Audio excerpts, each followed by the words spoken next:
Hello and welcome to another motorcycling video. Today is Thursday, the 3rd of July 2025.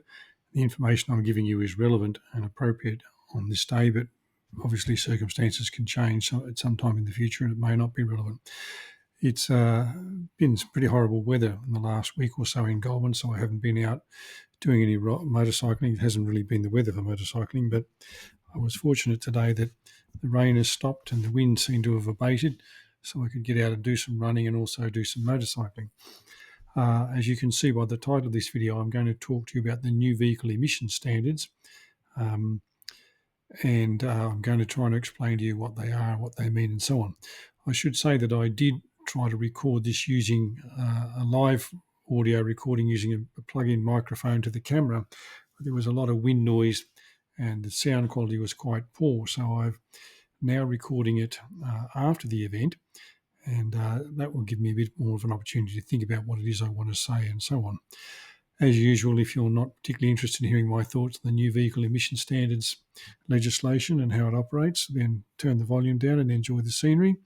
If you have a comment, you know where to leave it. But the only request I would make of you there, or the only thing I'd ask you to do is to comment on what I've said rather than any personal comments. We don't know each other if you're a viewer. I welcome you watching and I welcome your comments, but I would like them to be about what it is that I've said. I'm not suggesting anyone has trolled me or said anything personally to me, but I want to try and maintain that idea that it's an exchange of ideas. I have opinions and thoughts about certain things, and you're welcome to watch and comment on those. But let's comment on the content. And if I have made a factual error in what I've said or the way I've presented something, then I welcome those people who know more about something correcting me and setting the facts right. I should also say, of course, that any motor vehicle brands, models, or things like that I might mention in this video, I do so purely to illustrate a point. It doesn't mean that I endorse that particular model or brand or that I'm criticising it. I'm just using it to illustrate a point.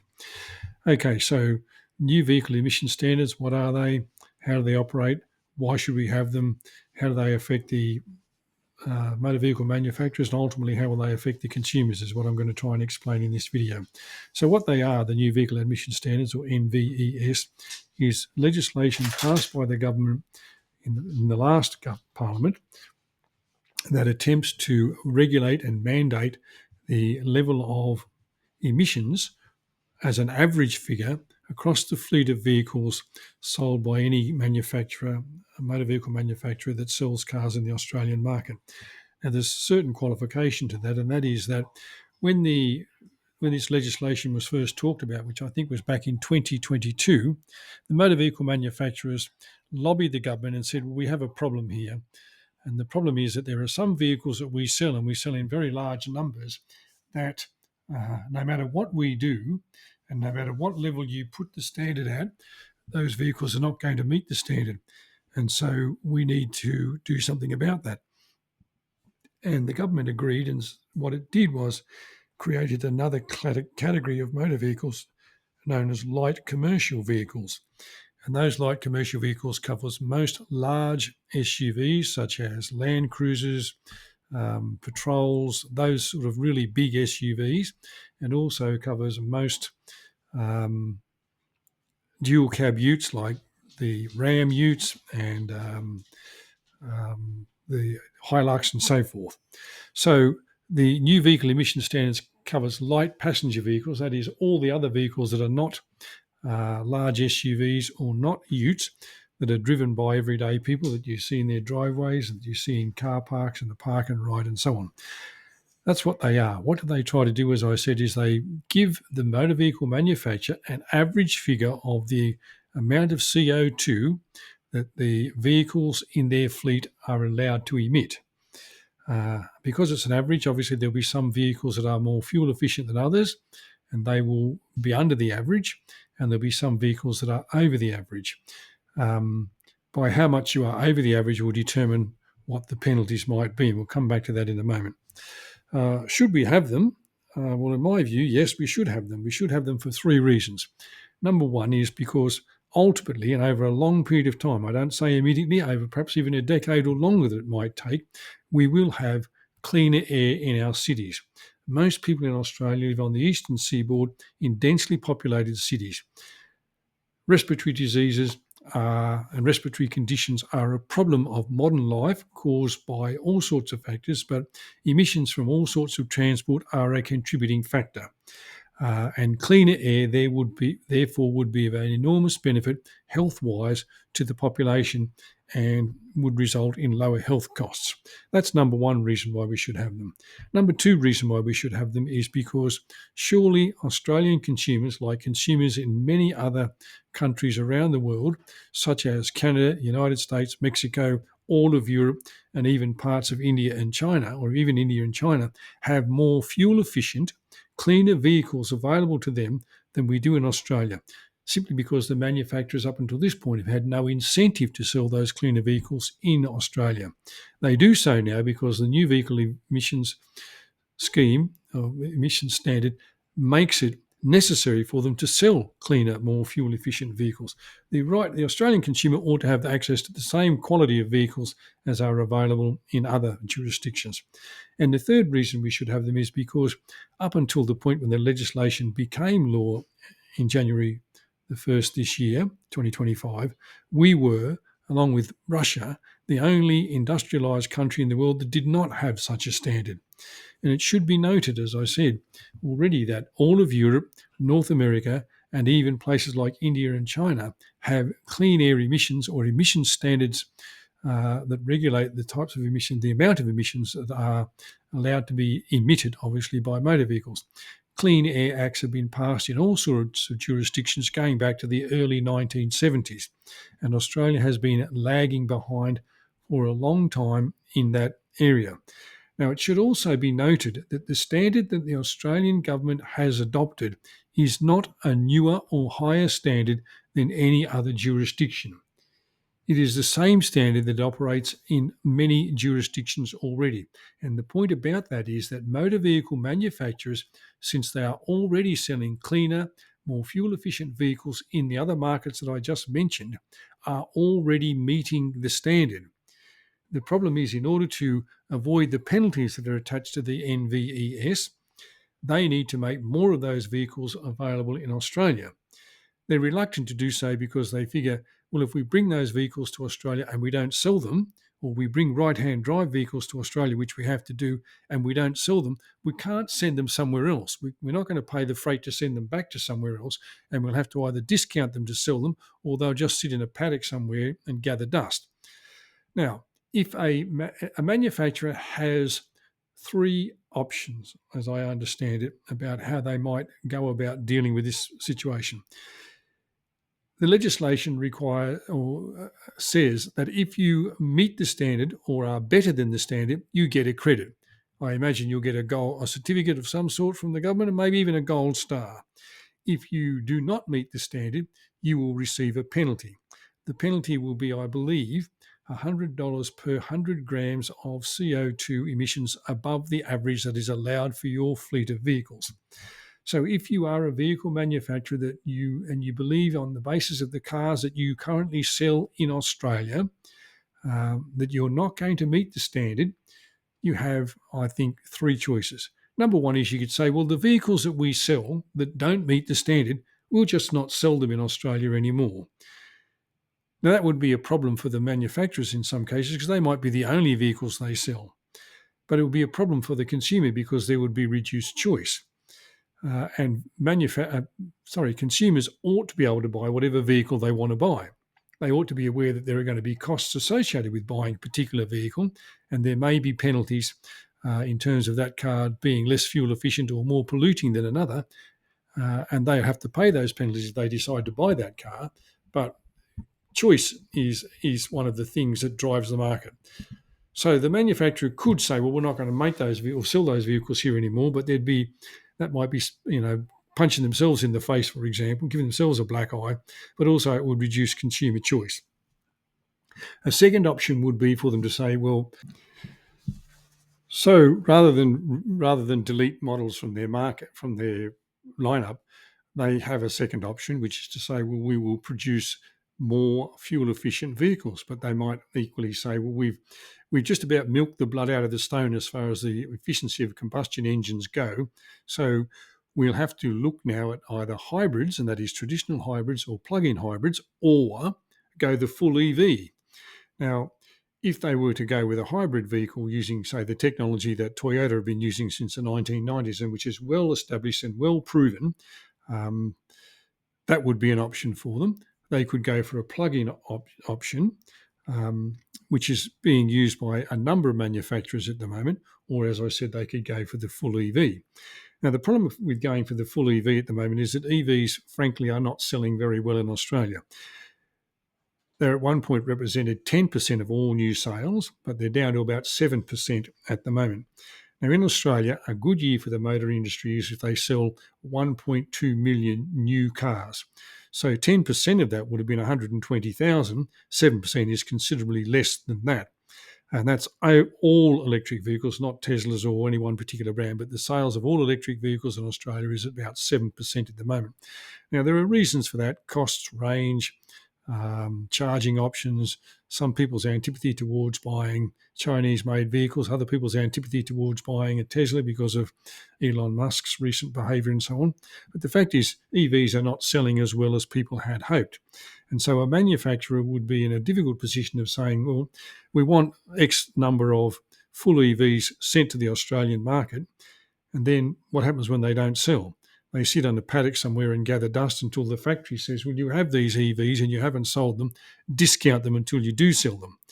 Now, the factory ends up getting some money, because some money is better than no money. They certainly don't want to put them on ships and send them back to China or Thailand or wherever it is they were made.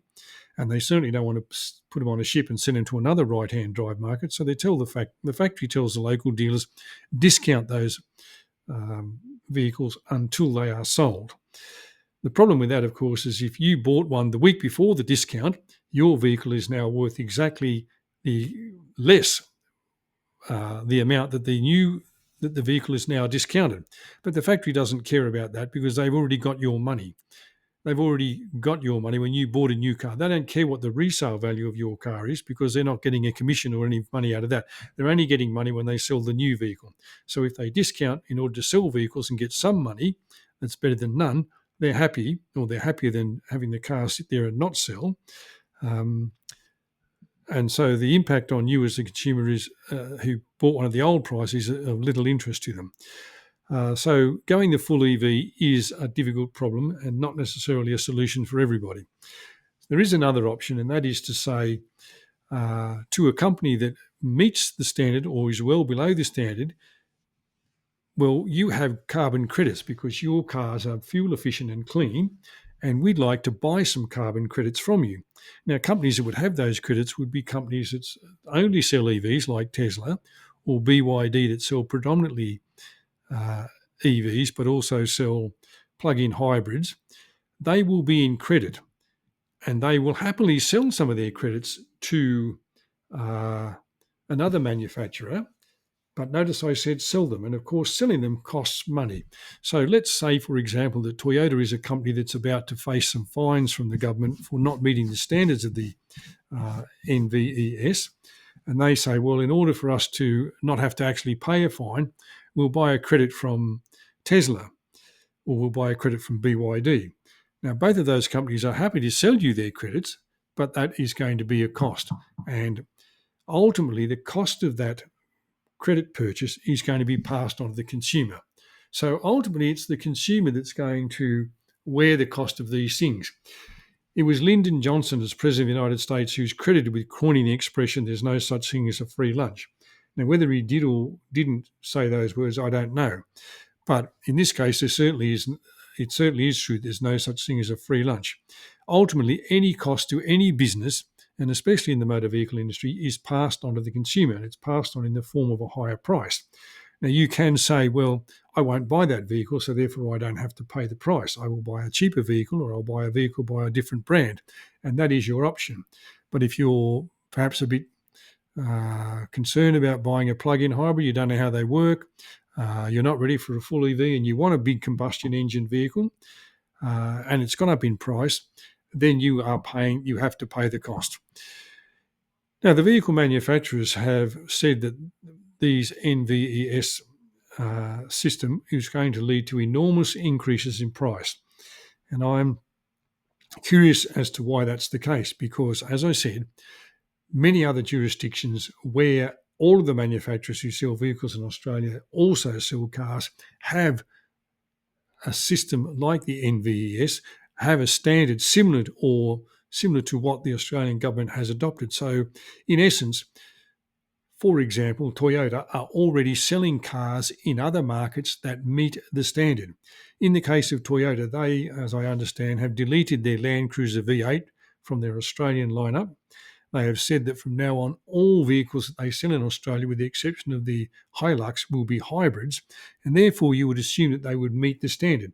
But if they were not to meet the standard, it surely couldn't be because the cars that they make don't meet the standard, because they are already meeting that standard in every other jurisdiction where they sell Toyota cars. So if the RAV4, for example, and it was the vehicle that was quoted, was to increase in price by $9,000, which was a figure that was quoted, that seems to me to be an exorbitant increase on a vehicle that already exists in hybrid form. And since other jurisdictions already have NVES or something similar, the hybrid version of the RAV4 must meet that standard. Therefore, why would Australian vehicles cost $9,000 more? Now, the problem would be that the manufacturer, in order to meet the standard in Australia, will have to divert more vehicles to Australia than they might normally have done otherwise. And that might mean a loss of sales in another area or in another market where a particular vehicle or particular model was selling well. And of course, there would be shipping costs and so forth.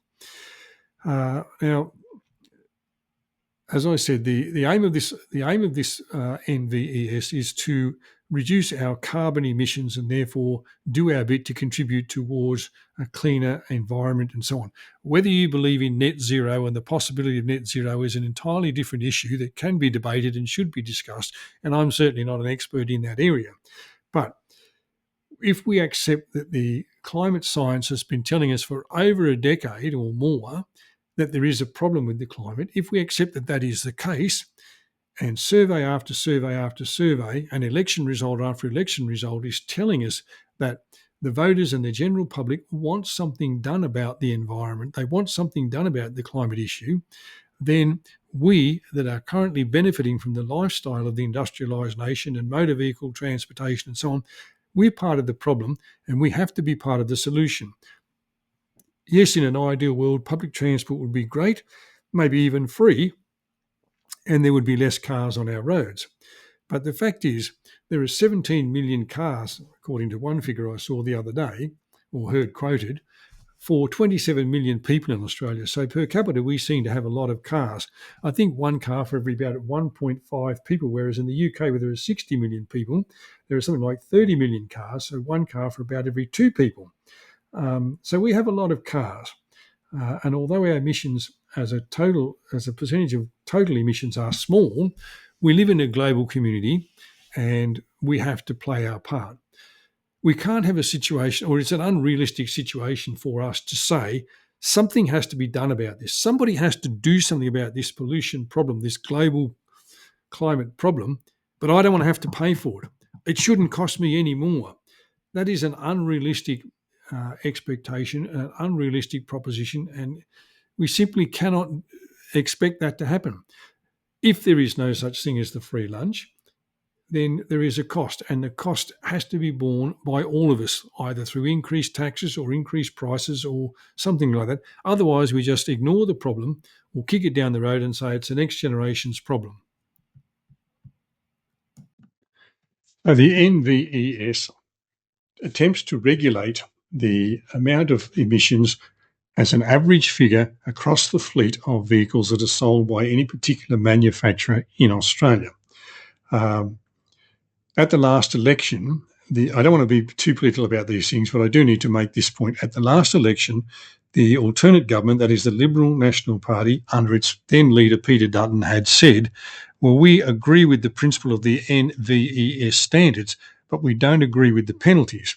And therefore, if we are elected to government, what we plan to do is to delete the penalties from the legislation. And in my view, that is akin to saying, well, we have a law that says you shouldn't rob banks, but if you rob a bank and get caught, then we won't send you to jail, we won't punish you, we won't do anything about it. We know that corporations are supposed to behave like good corporate citizens, but we've seen so many instances, financial institutions, health funds, motor vehicle companies. In fact, in the last week or so, one of the major health funds has been fined $35 million by the federal court for failing to obey and abide by consumer law as it is in Australia. So simply expecting companies to be good corporate citizens, say, and obey the law is not going to work. There have to be penalties. There has to be a consequence if you don't meet the standard. Otherwise, what is the point of having a standard? It's like saying, well, the speed limit's 110, but if you do 150, well, we're not going to fine you. We're not going to do anything about it. We're just going to say to you, you're a very naughty boy. Don't do that again, please. In the case of the motor vehicle companies, we could say to them, well, you tried really hard to meet the standard and you didn't meet it, but it doesn't matter. Don't get a gold certificate for meeting the standard. Get a bronze one instead. The fact is the legislation is the law of the land, and we expect companies and individuals who live in Australia to abide by the law and obey the law, and there are penalties if you fail to do so. A future government has the option of either repealing the legislation, modifying it, changing the penalties or whatever, but at the moment the system exists where if you don't meet the standard, you have options, one of which is to pay a penalty or pay a fine. As I've just said, inevitably, if you pay a fine, the cost of that fine will be passed on to the consumer. If you cannot source more fuel-efficient vehicles or better technology, and you're forced to, and you don't want to buy credits from a more fuel-efficient company, then the fine is what will happen, and of course that will be passed on to the consumer. So those are my thoughts about the NVES. If you have a thought or an opinion about something that I've said here, then I welcome you making it in the appropriate place, and I'm happy for you to do so. I will respond when I become aware of your comment. As I said at the beginning, if we could focus people's comments on the things that I have said and the content, then I think we can have an exchange of ideas and a discussion. Thank you for watching. Enjoy whatever you're doing today, and I'll talk to you again when I'm making a future motorcycling video. Thanks for watching.